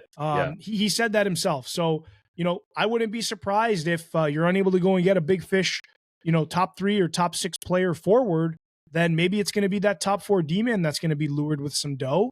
And you're going to go and round out your bottom 6 or your mid to bottom 6 with some actual skill and talent. And then who knows what happens there. That could be enough too. Yeah. And let's keep it relevant because another question was free agency seems to be thinning out as the years continue along. Are you going to be more aggressive via trade? And Steve said, I'm open to trade for sure. I mean, he did it with Alex DeBrincat, right? We saw him trade that first round pick, the prospect, and another pick, whatever it was. We have moved more young guys into the core, and it's not perfect yet, but we are prepared to do something via trade to make us better for now and for the future. Even more challenging when every team has more cap space with the cap going up. So he was asked about offer sheets too, and also said, I've never really considered one. St. Louis was an anomaly. That was actually my word. That wasn't his word.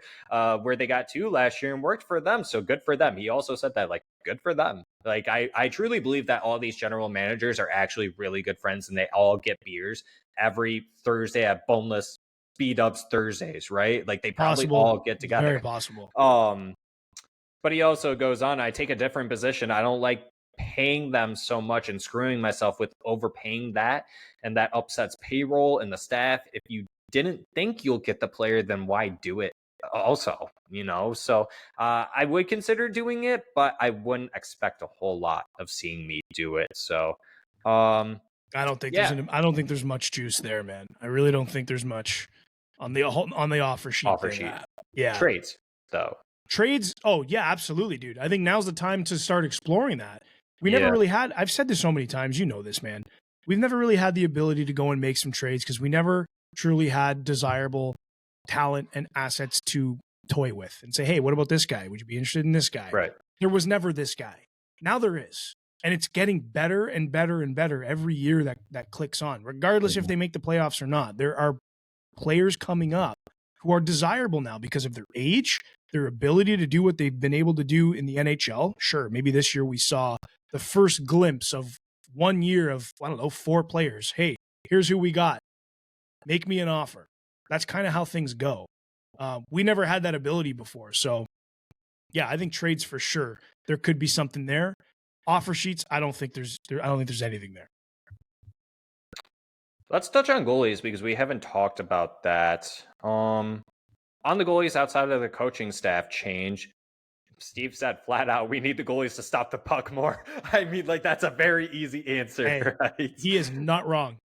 Talbot matched expectations, which I probably would agree with. I actually would probably say I don't know what the expectation was, but I would say he probably exceeded my expectations, to be honest with you, Carlo. I mean, he's just a really cool guy. I kind of figured he would be on the same level of Alex Lyon and Ville Husso. And honestly, he did a little bit better than that. And so he stood on his head. There were quite a few number of games where I think at one point in the season, we were chokingly saying, give this man the Vezina right now. Right? I do remember that. And listen, he had a couple Vezina performances. You got to be honest, and you got to give him credits, and you got to give him his flowers. He had some big games for Detroit.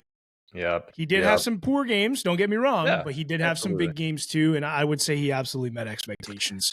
Well, and that kind of goes along with what Steve said too. I mean, like, there are teams that have that workhorse that they can ride on, and the Red Wings unfortunately aren't in that situation. Maybe there is one via the players that we drafted. I'm sure I'll probably touch on it again. I'm not even looking at it, what I have written down. But with that being said too, you know, it's Husso had injuries as well as Lyon. Best team, yep, right here. They have a real workhorse that they can ride and we're just not in that spot yet. Hopefully with the picks we can. Overall, our save percentage with the goalies, he said this, and this actually really stuck with me. Our overall save percentage is the team's save percentage. It's not all on the goaltending, which is so funny because he calls out the goalies by saying they got to stop the puck better, but then says this is the team's average, not just the goalies. But well, I think what he's saying, I think he's saying that in the way of goalies. If you're listening, it's not all on you. Like, we're terrible on our PK. We're terrible on our 5-on-5. That's not your problem. You cannot contribute to our PK. Well, maybe to our PK, but our 5-on-5, you'd have zero contribution to that. So, that's maybe his way of creating a degree of separation there. I don't know. I'm just glad that he said that, because that tells me he's fully aware that it's beyond the goalie. Like, the problems are beyond the goalie. So for anyone saying, oh, Detroit's goaltending is the problem, no, it's not. There's way more problems. I can't speak on your behalf, but I definitely have seen a couple people calling out the goaltending, which I get it. Like, they're not the Bobrovskis, they're not the Vasilevskis, but like, what else do you want them to do? Like, everyone admits that this defense really isn't the greatest and this offense isn't the greatest. So how can you just pin it on the goalies? But nonetheless, Kosa then comes up and basically says Kosa doesn't need to go through waivers next year, which is good, right? Yes, so even if you call him up, you don't have to do that. We need him to take another step, though, and we're not prepared to put him in the NHL. His play dipped after the All-Star break in the AHL. Playoffs for him are very important for him and continues to trend in the right direction, but I can't say he's in the NHL next year until he improves. So, yeah, I'm not surprised by that whatsoever. And we even talked about it with Michael. We probably even talked about it with Zach. Let's go Red Wings prospects. That's based on the way it's looking right now. But Kosa technically is the third goalie. I mean, Steve even mentioned it too. I'm not opposed to having three goalies on this team. We typically have an extra forward or a defenseman anyway. So what's the difference of it being a goalie either way? So I would say that's Kosa being the third goalie, but Steve, Carlo, we said it, texting each other. I mean, if there's an opportunity to add a better goaltender between Talbot and Mrazek, you got to try and do it, I think, right? But would it make a difference if we didn't get a top four defenseman? Because I don't really think it would. So if you get a top four defenseman first and don't do anything with goaltending, with a new goaltending coach, I think automatically your goaltending gets better right there, dude. Personally. I agree with you, because I think we've laughed about this many times in the past, but didn't I say you could put prime Dominic Hasek in net and behind this team, and you're going to have the same type of results, maybe a slightly better save percentage? You just nailed that point down, bro. I totally agree. The goaltending stuff will get better once the actual team's holes are filled, because those holes are just they're too big. They're too big, and they can't be patched anymore. They've been patched. I get why they've been patched. You're buying time for prospects. You're buying time for your guys to go through the ropes of being 19, being 18, doing a training camp for the first time and doing all this stuff, i.e. Casper, Raymond, Sider, Soderblom, Aljo. Like, now you have your guys here. Start pairing them with some talent. And I think as a result of that, everything gets better, including what you just said, which is the goaltending, man. I'm with you all day on that.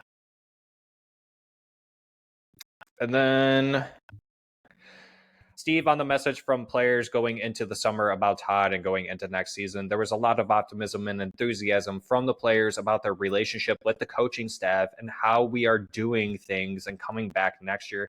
And even with some of the UFAs we have, they're actually happy, like excited and optimistic to actually come back, which that's a great sign.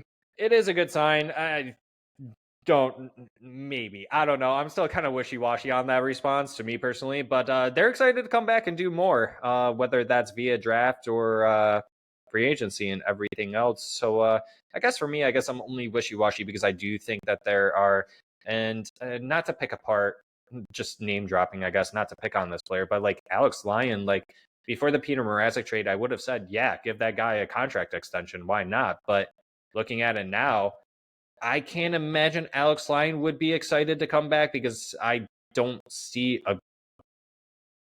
I just think Alex Lyon would want to be a backup somewhere and get more than 20 games a season finally in his career, unless he's truly that happy with being a second/third guy on a team like Detroit. I don't know. Personally. Is Marc-Andre Fleury's done, right? Correct. Marc-Andre Fleury's done. Minnesota needs a backup, and Alex Lyon is from Minnesota. There you go, Lyon. Go home. Go home, in the nicest buddy. way possible, I say that, by the way. I love Alex Lyon. I'm a huge Alex Lyon fan, but listen, dude, if you have an opportunity to go play for your hometown team, go do whatever. I feel like 50% of the players on Detroit's done. They're all Michiganders. They're all playing for their hometown team, and they all got paid. Whether we agree with it or not, they all somehow they got paid. Go do the same thing, buddy. I'm a huge Lion fan, and I really hope he can do that and play well. But yeah, maybe that's what's happening. I mean, who knows? I mean, we talked about it too, and I guess just bringing this up lately, we still haven't heard word of that SHL goalie being signed with Detroit. Figured that would have happened by now. I don't know if maybe we're still waiting on that or what, but is there a possibility Lyon signs that two-way deal where he is toe-to-toe with Kosa in the AHL? No. I mean, I'm not saying no, like it's not possible. I think he's going to hit the market and he's going to shop around. Yeah. And I'd be shocked if there's not a team that goes and offers him something. I really would be surprised. Yeah. If there's nothing out there, then yeah, maybe. I mean, maybe he does do that. But again, I would be totally shocked if nobody offers him a deal, man. I would be shocked. He's a good goalie. He's a hell of a guy. He's hilarious. He's very intelligent based off what I've seen on his posts and just different socials and videos of him and stuff. He's hilarious. Guys seem to really like him. And the eye test, man, he's a good goaltender. And I think he's got. Yeah, and I think he's got. I think he's got his actual eyes or like the actual eye test. He's got both. I meant both because he's got. I love his eyes. That's the best part about it. Who doesn't? Right? Who doesn't? But no, man, I think he's a good goalie, and I think he deserves to get a role that's maybe a little less blocked than the one here in Detroit is. Mm-hmm. But I'll always be an Alex Lyon fan. He has done nothing wrong for this organization. Yeah. Let's go back to last year, dude. He gave us a reason to be so pumped up until the last game of the season. It was all because of Lyon. And lots of respect for him, and I'll be happy with whatever happens, man. I'll be super happy for him. So I just hope he is too, right? That's all we can hope. Yeah, whatever makes him the most happy, right? Whether if that's playing or staying in Detroit, best of luck to him. I want nothing more for him than to be happy, right? Same as you. But one more thing. Someone, and I know probably the viewers, watchers, listeners were waiting for this one. Someone had the nerve to ask about the trade Wallman situation. Yeah. And he's like, no and no. Not going to elaborate on it. I choose not to. And there's things I don't want to share. And all that does is make you want to know more. That's all it does. He knows it does. And I'm not, I probably shouldn't say this, but this is literally just me thinking in my head, and I'm not really trying to put it out there. So take this with a grain of salt. I think it just comes down to there was a disagreement on how the team maybe wanted to utilize Jake Wallman towards the end of the season when they were trying to make the playoffs, or it was the other way around, and someone must have said something that someone else didn't like, or whatever it could have been, and that was one of the reasons why.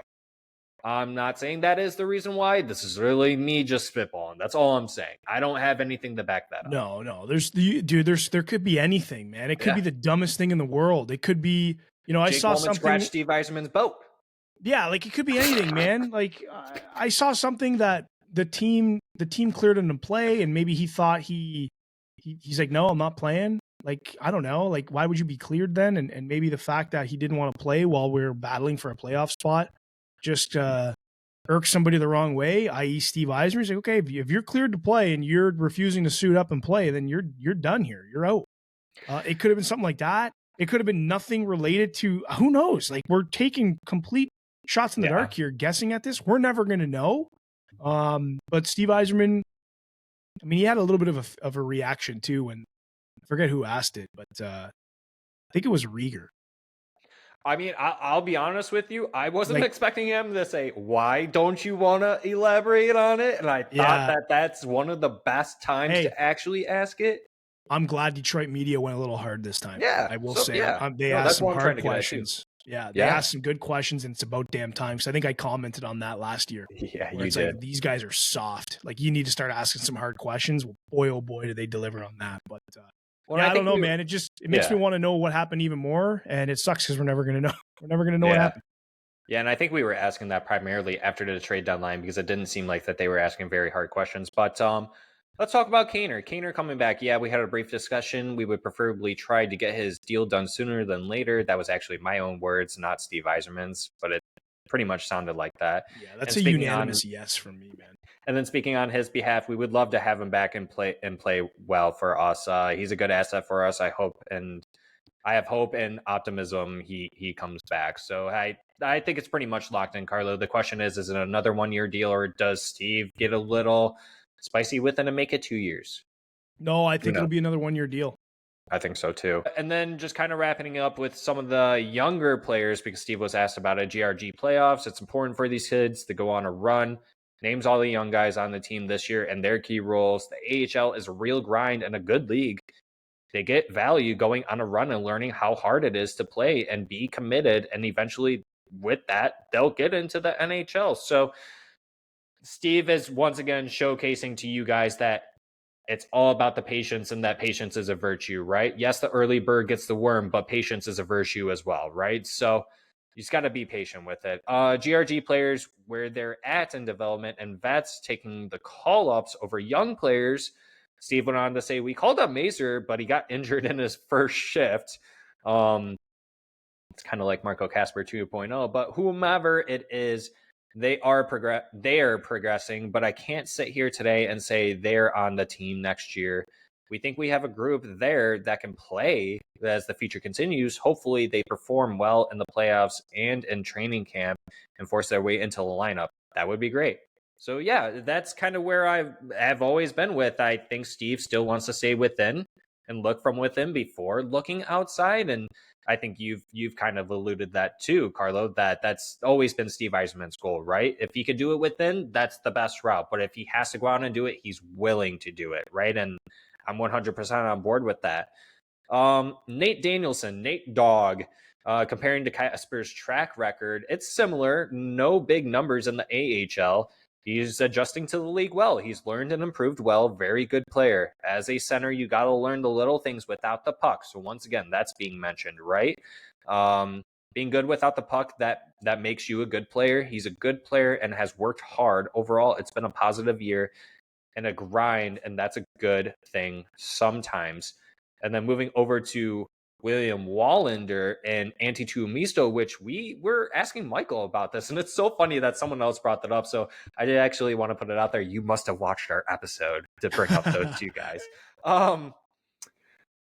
He had a long pause at first, Carlo, and then goes on to say they're different players. Willie had a good year in his progress and overall play, and Tuo needs an extra step and pace in his game to be an NHLer. I hold out hope for both. They can play in the NHL. Willie has made big strides over the course of the season.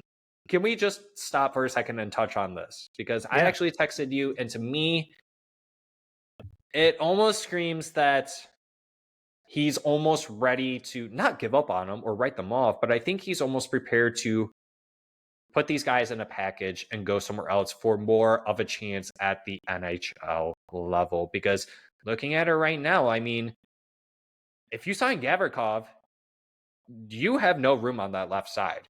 Yeah, you're I pretty believe much after next set. season, Wallander Well, I cannot go shouldn't through say you're waivers. set because you got to think like the left side, like Sherrod's eventually going to fall off. Correct.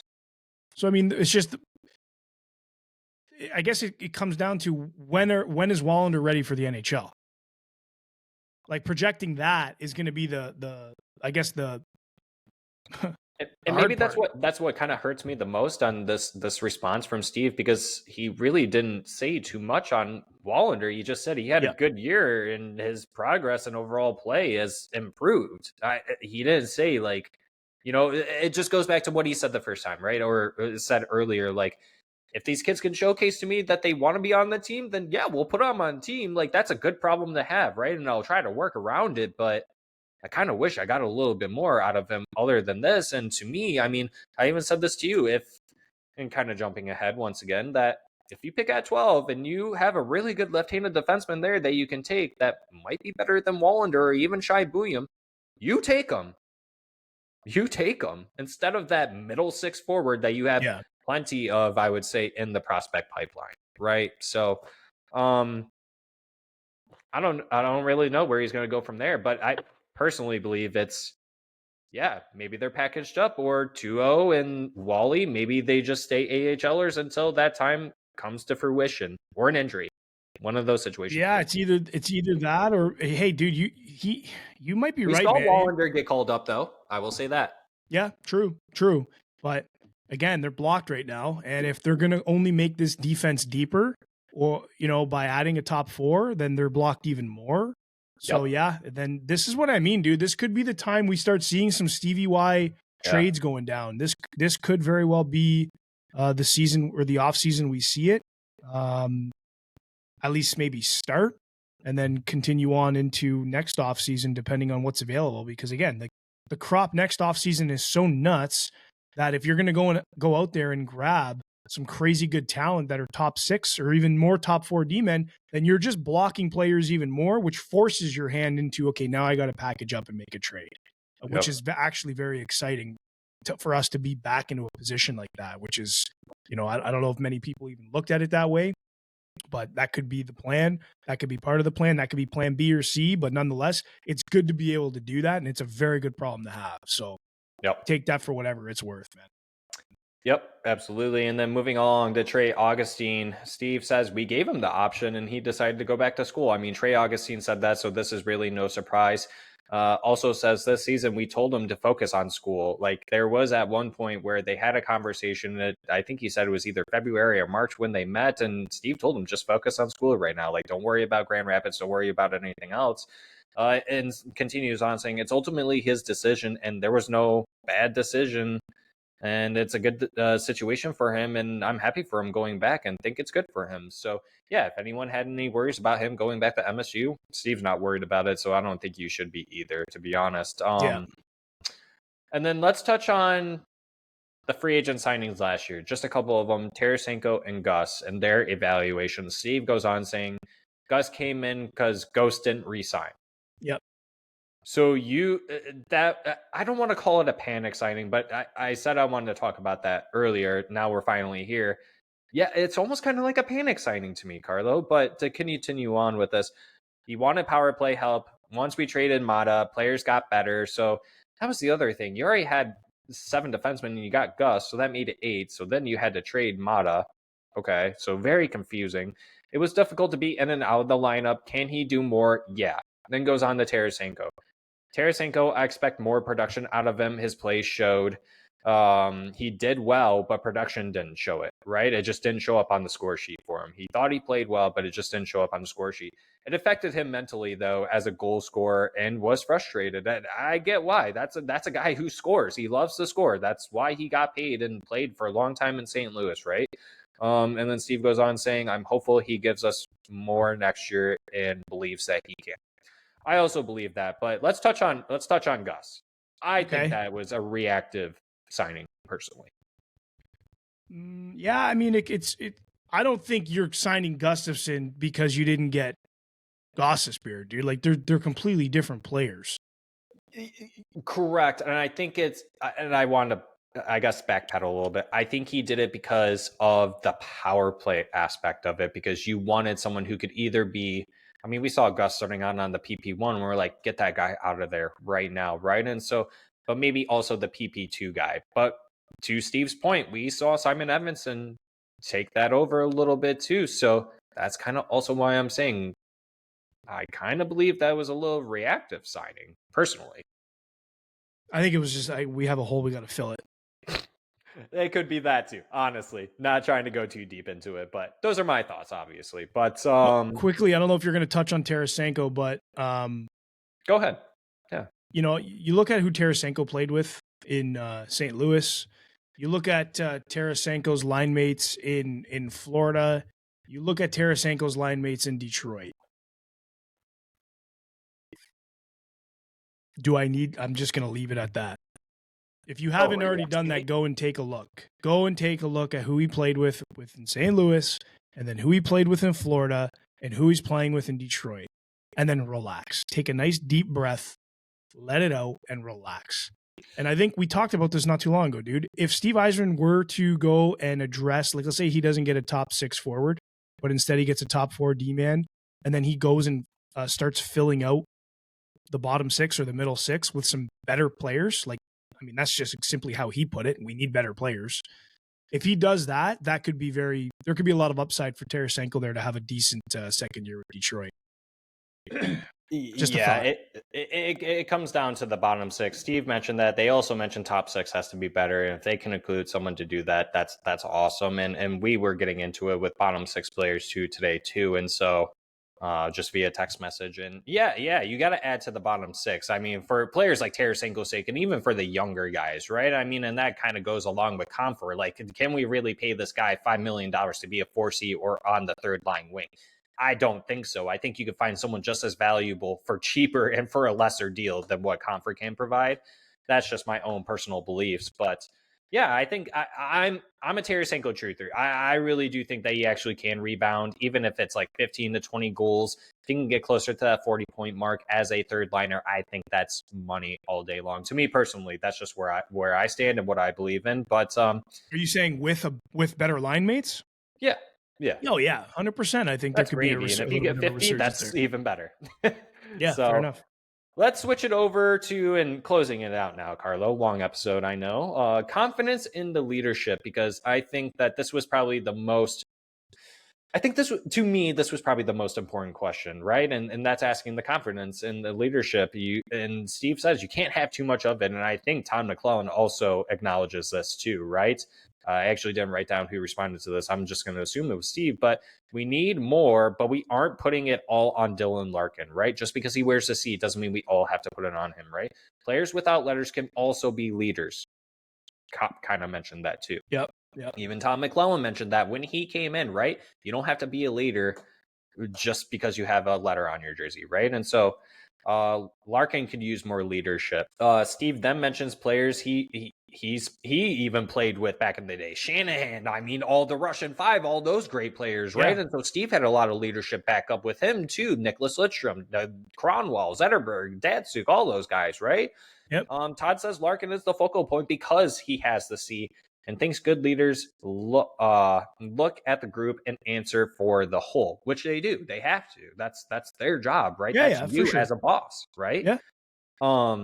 You don't have to be a full-time leader all the time, and letters don't define you as a leader or not. We need stabilizers when it's time for them. Deflector guys that can deal with pressure when things don't go right. When it's good, it's good. But when it's bad, it's bad. Hoping there is young guys working on that, and those bad traits don't get quickly passed on, right? And so, and I guess I want to correlate that back to the whole Dan Watson thing, right? Because you made a mention of it that from Zach, Let's Go Red Wings prospects, that Dan Watson almost has a similar style of system as Snoozy did. And so that's kind of how I'm going to correlate it to where we saw Marco Kasper make that jump up. And wow, look at that. He put up more points than he did in the AHL in his first season in the NHL. So that's kind of why I didn't want to put too much pressure on Dan Watson, but I wanted to call him out a little bit. So that's why this stood out to me, Carlo, a little bit, is that trickle down that happens. And then I guess just the overall leadership in the room, because we've asked this, like, who are the leaders? What's the identity of this team? So your thoughts, I guess, on this question asked and the response of it.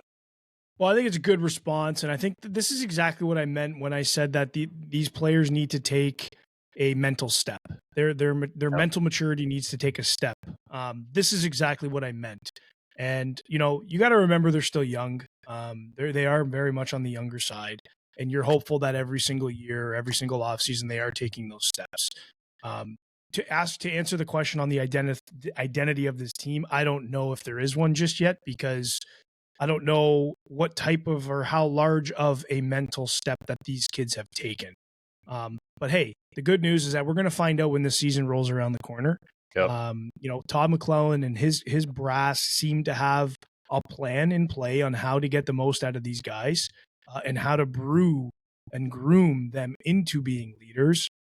So, I mean, there's really only things to look forward to. It's up from here, I guess, is what I'm saying. Yeah. But identity-wise right now, I'm still not convinced. You just can't be.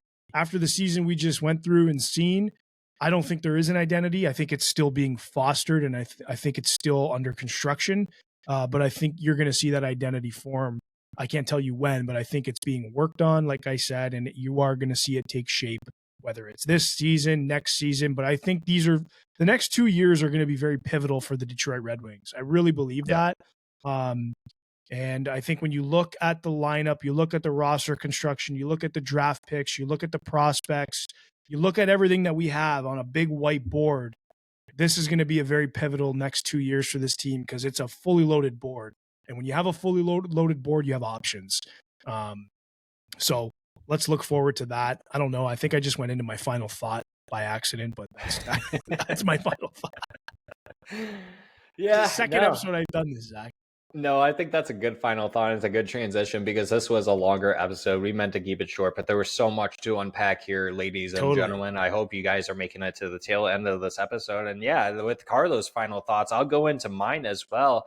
Overall, I know it took a long time for us to get to this point of this press conference. A lot of fans were asking a lot of questions. Some might have even thought that there was discussions between Steve Yzerman and the ownership of his job. That clearly isn't the case.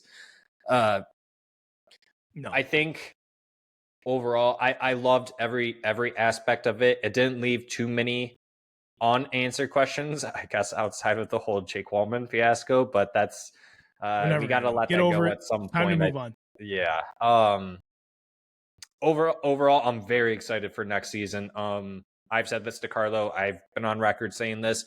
I really do think that what Todd said, that this team could have made the playoffs. I really do believe that. And I still stand by what I said, that if Steve only added the, so to say, plug players 1 to 2 year deals and fixing, like, someone's really good at PK and defense and then the other one's really good at 5-on-5, and you just added young players, I still think you can make the playoffs. Personally, to me, that's my own personal opinion. But I do really want to see them add a Mitch Marner. I want to see them add Gavrikov or Orlov or Ehlers, all these other players. I would absolutely love to see it. But I need to see it first. Because I haven't seen Steve do it yet. And that's not on Steve or pro scouting. That's really not on anyone, because Steve already said it. We're just in a different spot than we were 5 years ago. Even 2 years ago. We really are in a different situation than we were 2 years ago, right? Totally. And so, yeah, from here, it's up from here, Carlo. You said it exactly right. It was spot on, and that's all we have to look forward to outside of, the only way I think we can go down is if there were a major injury disaster, right? And would we actually be upset with the fact that we have a legit chance at a Gavin McKenna? Probably not. That would be the only reason why I'd be okay with us missing the playoffs again next season. Well, there's a difference between missing the playoffs and being dog water and being brutal. And there better be a good reason to be brutal if it means, even if it means Gavin McKenna, there needs to be a very good reason to be brutal. I'm not even looking down that pathway. I really, as good as Gavin McKenna may be, I'm not even looking at him. I'm staying away from any of his clips or any of his highlight reels because I really think there's going to be some steps made here. I just don't see where it's not the time to do it. Like I said, you got a fully loaded board. You got so many options. now's the time to get creative and start flexing those options and pulling the trigger. So we shall see, my friend. I'm gonna copy and paste that last bit that you just said there, because I actually fully agree with you there that I think now is the time. If you're gonna get one big name for free agency, if you want to go explore a trade to get the other guy that you need, do it. Now is the time. You have the cupboard, you have the picks. It's not like you went out spending them already. Now is probably the time to do it, right? To get the one or two players that you need, right? So yeah, with that being said, Carlo, I think this is where we can end it. And so we want to stop and say thank you for joining us once again on this brand new episode. If you did make it to the end, let us know what you thought about this episode by leaving us a lovely comment. It could even be a rude comment. I really don't care at this point, actually. We love them. We just like that interaction with you guys nonetheless. But you can find us on YouTube. You can find us on Apple. You can find us on Spotify. We're also on all major social media platforms, TikTok, Instagram, Facebook, Twitter, X, and even Threads. If you guys are on there, I'll be very shocked if you guys are on there. But nonetheless, with that being said, Carlo, we'll see y'all on the next one. See ya. See you later.